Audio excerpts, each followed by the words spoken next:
Hello friends, ये video उनके लिए है जिनको किसी भी डिजीज कंडीशन को बिल्कुल फटाफट से पढ़ना है या फिर एग्जाम पॉइंट से रिवीजन करना है या फिर जीएनएम वालों के लिए। तो यहाँ पर आज डिजीज हम पढ़ने वाले हैं वो है कार्डियोमायोपैथी। कार्डियो मीन्स हमारा हार्ट, मायो मीन्स वहां की मसल्स और पैथी मीन्स डिजीज। ठीक है, तो हार्ट की मायोकार्डियम मसल्स की ये बीमारी है। तो डेफिनेशन हम इसमें देख लेते हैं। कार्डियोमायोपैथी मीन्स, कार्डियोमायोपैथी का मतलब है disease of heart muscles. Heart की जो मसल्स है उसकी ये बीमारी है। हार्ट की कौन सी मसल्स? मायोकार्डियम। इसमें होता क्या है?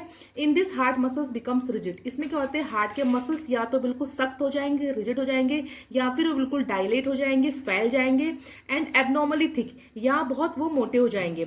It leads to heart inability to pump और फंक्शन वेल। इससे क्या होगा? अगर हार्ट की मसल्स में, मायोकार्डियम मसल्स में अगर कोई बीमारी हो गई तो उसमें हार्ट की मसल्स बहुत मोटी हो जाएंगी, डायलेट मतलब फैल जाएंगी, इनलार्ज हो जाएंगी और थिक हो जाएंगी। ठीक है, रिजिड मतलब हार्ड और थिक मतलब मोटी हो जाना। तो उससे क्या होगा कि जो हार्ट की एबिलिटी है ब्लड को पंप करने की वो खराब हो जाएगी, वो ढंग से अपना काम नहीं कर पाएगा। अब देख लेते हैं यहाँ पर टाइप्स कितने होते हैं कार्डियोमायोपैथी के। तो देखो यहाँ पर बहुत सारे टाइप्स है कार्डियोमायोपैथी के। पहला यहाँ पर है हाइपरट्रॉफिक कार्डियोमायोपैथी, फिर है डायलेटेड कार्डियोमायोपैथी, फिर है रिस्ट्रिक्टिव कार्डियोमायोपैथी, फिर है एरिथमोजेनिक कार्डियोमायोपैथी, फिर है टोकोसोबो कार्डियोमायोपैथी। बट यहाँ पर हम मेन क्या पढ़ेंगे? तीन पढ़ेंगे जो इंपॉर्टेंट है, hypertrophic, dilated and restrictive. Okay, इसके अलावा यहाँ पर प्रेगनेंसी इंड्यूस्ड कार्डियोमायोपैथी भी होता है, राइट वेंट्रिकल कार्डियोमायोपैथी भी होता है। बट यहाँ पर हम तीन जो है मेन वही पढ़ेंगे। तो हाइपरट्रॉफिक में क्या होता है कि जो मसल्स होती है ना, मेनली यहाँ पर हम सेप्टम की बात कर रहे हैं।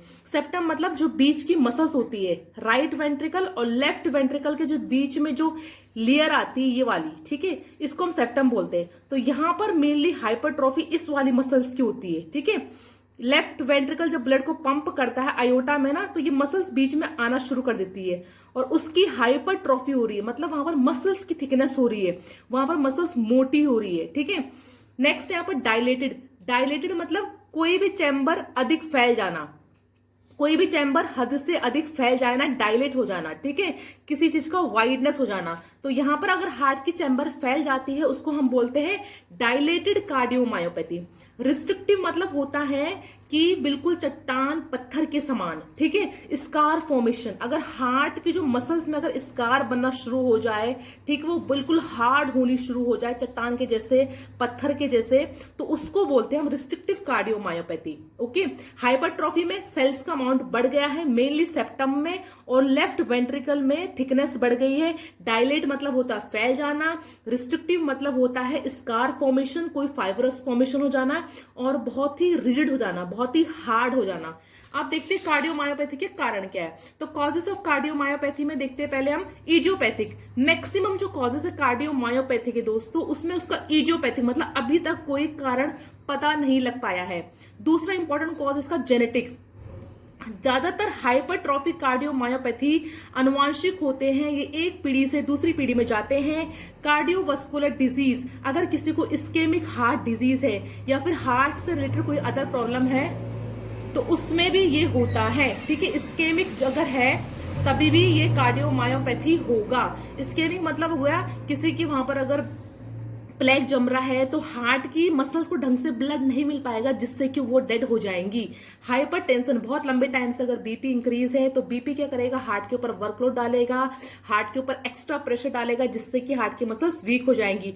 मेटाबॉलिक डिसऑर्डर मतलब किसी को डायबिटीज है या फिर ऑटो इम्यून डिजीज है तो उससे भी हार्ट की मसल्स डैमेज हो सकती है। मायोकार्डाइटिस मतलब हार्ट की जो मायोकार्डियम मिडिल लेयर है उसका इन्फ्लामेशन होना, किसी वायरस, प्रोटोजोआ या फिर बैक्टीरिया के कारण, या फिर जो लोग बहुत अधिक अल्कोहल पीते हैं, बहुत अधिक स्मोकिंग करते हैं उनमें, या फिर जिनके वेल्व खराब है, वेल्वुलर हार्ट डिजीज हुई है, तो उनमें भी इसके कॉज है कार्डियोमायोपैथी के।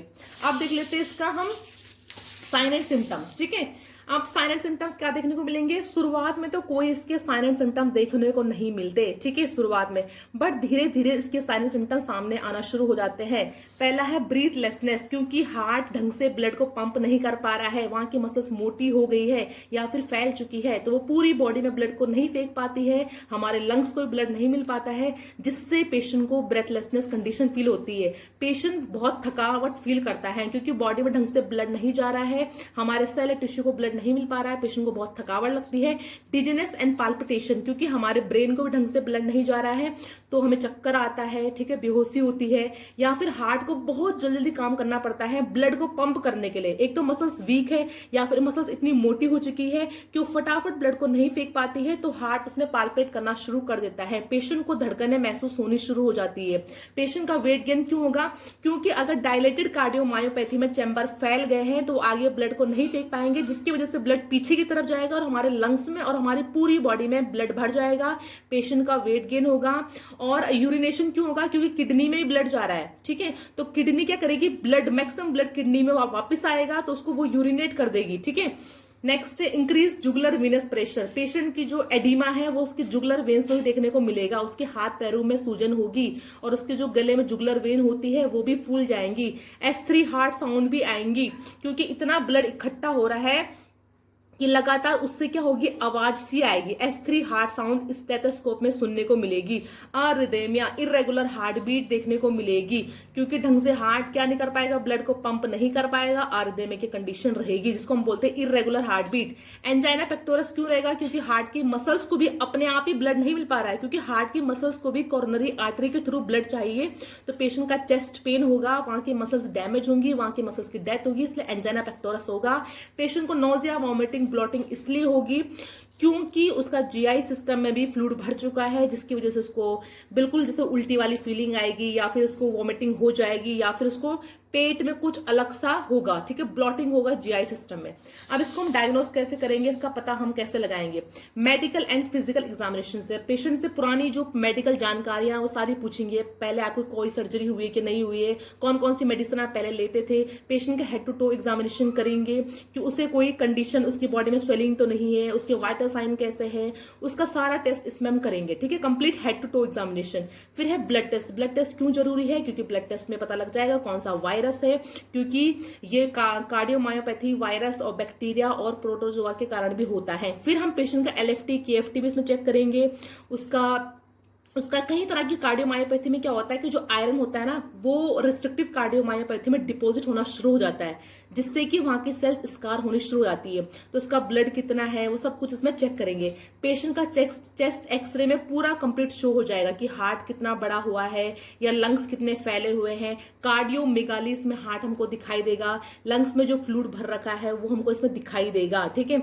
पल्मोनरी जो एम्बोलिज्म है वो भी इसमें हमको दिखाई देगा, तो इसमें लंग्स और हार्ट की कंडीशन देखने को मिलेगी। इकोकार्डियोग्राफी मतलब हार्ट में हम एक इको डालेंगे, जिससे कि हमको हार्ट की बहुत सारी इमेजेस शो होगी वीडियो की फॉर्म में, और हम हार्ट का जो इजेक्शन फ्रैक्शन है, कितना हार्ट ने ब्लड को बाहर फेंका, वो सब कुछ दिखाई देगा।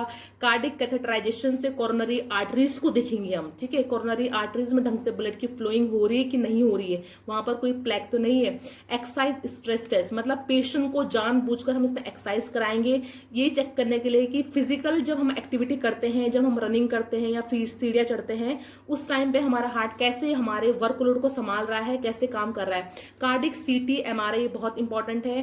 कंप्यूटराइज टोमोग्राफी MRI मतलब मैग्नेटिक रेजोनेंस इमेजिंग, इसमें बिल्कुल हार्ट की क्लियर कट पिक्चर्स मिलती हैं।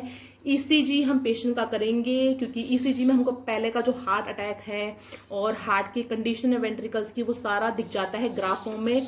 मायोकार्डियल बायोप्सी मतलब मायोकार्डन की छोटी सी सेल या टिश्यू को लेना, उसको लैब में भिजवा देना और देखना कोई जेनेटिक कॉज तो नहीं है, मतलब बायोप्सी में हमको उसका सब पता लग जाएगा कि जेनेटिक कारण से, मतलब जो अनुवांशिक कारण है, हेरिडिटरी कारण है, उसके कारण कहीं मायोकार्डियल बायोप्सी हुई है कि नहीं हुई। होल्टर इवेंट मॉनिटर मतलब जो पेशेंट के 24 घंटे का पूरा रिकॉर्ड जो नोटिस कर दे, ठीक है। कंप्लीट ECG मतलब 24 घंटे का ECG।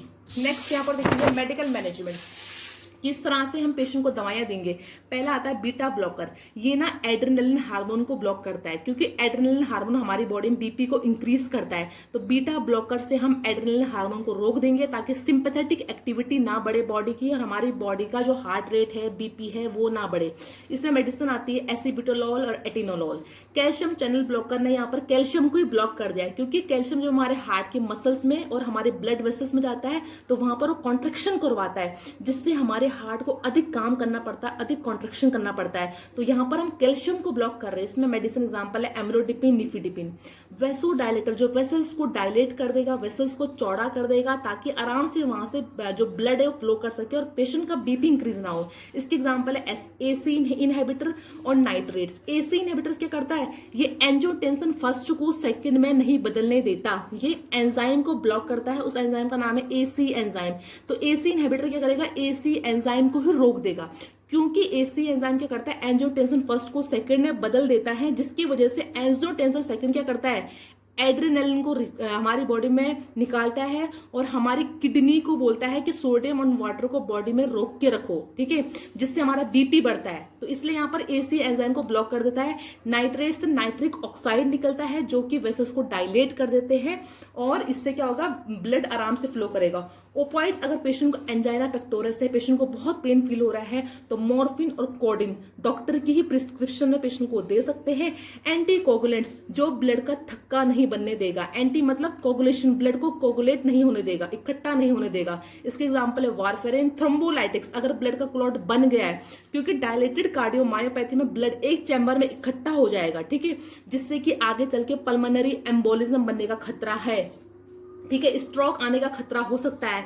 तो हिपैरिन और टीपीए ट्रांस प्लाज्मोजेनेटिक एक्टिवेटर दे सकते हैं पेशेंट को, ठीक है, ताकि ब्लड का क्लॉट ना बने, उसका थक्का ना बने। डाययूरेटिक्स, पेशेंट की बॉडी में अगर एडीमा है, उसकी जुगुलर वेनस डिस्टेंशन है, पूरी बॉडी में स्वेलिंग आ चुकी है, तो उस वाटर को बाहर निकालने के लिए लैसिक्स देंगे। कार्डिक ग्लाइकोसाइड्स जो हार्ट को एनर्जी दे, ऐसी मेडिसिन जो हार्ट के कॉन्ट्रेक्शन को बढ़ा दे, उसका एग्जांपल है डिजॉक्सिन, ठीक है। अब इसकी सर्जरी हम कौन कौन सी करते हैं पेशेंट में, सर्जिकल मैनेजमेंट क्या क्या है, सेप्टल एब्लेशन, क्योंकि हमको पता है कि हाइपरट्रॉफिक कार्डियोमायोपैथी में क्या हो रहा था, ये सेप्टम जो है ना, ये एकदम इसमें हाइपरट्रॉफी आती है, थिकनेस हो जाएगी। और ये थिकनेस कहां पर होती है, जो अयोटा है ना, जहां से लेफ्ट वेंट्रिकल ब्लड को बाहर फेंकेगा, उसके ही बीच में यहां पर ये सेप्टम फूल जाता है, बिल्कुल हाइपरट्रॉफी जाती है। तो एब्लेशन में क्या करते हैं कि यहां पर ना अल्कोहल भेजते हैं, प्योर फॉर्म का अल्कोहल भेजते हैं, जिससे कि क्या होता है, अल्कोहल यहां पर जो कॉर्नरी आर्टरी है उसके थ्रू ब्लड सप्लाई नहीं करवाता, और अगर इस वाले पोर्शन को ब्लड नहीं मिलेगा तो यहाँ का जो हार्ट की टिश्यू और मसल्स है उनकी डेथ होनी शुरू हो जाएगी, यहाँ के मसल्स यहाँ से हट जाएंगे और ये अपना आप ही पतला हो जाएगा, जिसकी वजह से लेफ्ट वेंट्रिकल आराम से अयोटा में ब्लड को भेज सकता है। अयोटा से पूरा ब्लड कहाँ जाएगा, हमारी पूरी बॉडी में जाएगा।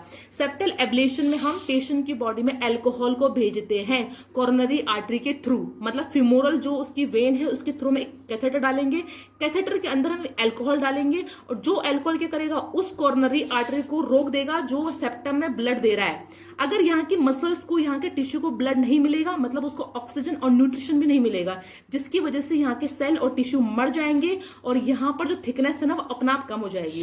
सेप्टल मायोटोमी, ये भी हाइपरट्रॉफिक कार्डियोमायोपैथी के लिए, मायोटोमी मतलब वहां की मसल्स को निकाल देना कट करके, इंसिजन लगा के।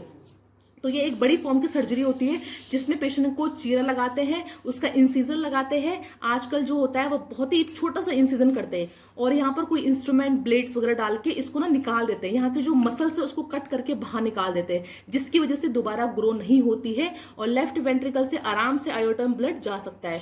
इम्प्लांटेबल कार्डियोवर्टर डिफिब्रिलेटर, जिस पेशेंट में अरिथमिया कंडीशन बनी होती है, इरेगुलर हार्ट बीट बनी होती है, उसकी बॉडी में, उसके चेस्ट के सामने, मतलब जो कॉलर बोन होती है पेशेंट की, उसके नीचे हम एक डिफिब्रिलेटर लगा देंगे कि अगर हार्ट में इरेगुलर बीट सुनाई दे रही है, ये पेशेंट को ब्रेडिकार्डिया हो रहा है, उसकी जो हार्ट रेट 50 से कम जा रही है, तो ये डिफिब्रिलेटर क्या करेगा, एक इलेक्ट्रिक शॉक भेजेगा।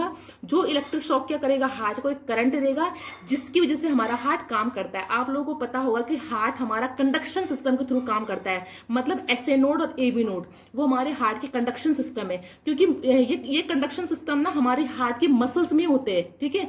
अगर मसल्स में डिजीज हुई है, कार्डियोमायोपैथी हुई है, तो इट मींस जो हमारा कंडक्शन सिस्टम है उसमें भी गड़बड़ आएगी, ठीक है। तो उस गड़बड़ को रोकने के लिए हमें क्या लगाना है, इम्प्लांटेबल कार्डियोवर्टर डिफिब्रिलेटर लगाना है, ताकि जो हार्ट की रिदम है वो प्रॉपर बने रहे, अरिथमिया की कंडीशन ना हो। लेफ्ट वेंट्रिकुलर असिस्ट डिवाइस तब के लिए है अगर लेफ्ट वेंट्रिकल में ही कार्डियोमायोपैथी हुई है, इसके अलावा कहीं नहीं हुई है। तो इसको हेल्प करने के लिए हमारे लेफ्ट वेंट्रिकल अगर ढंग से काम नहीं कर पा रहा है, क्योंकि क्योंकि हमारी पूरी बॉडी मेन काम किसका होता है, लेफ्ट वेंट्रिकल को होता है, क्योंकि लेफ्ट वेंट्रिकल को पूरी बॉडी में ब्लड को फेंकना पड़ता है। अगर लेफ्ट वेंट्रिकल की मसल्स ही कॉन्ट्रेक्शन नहीं कर रही है, यहाँ पर कोई पैथी हो चुकी है, तो क्या होगा, हमारी बॉडी में ब्लड नहीं आएगा।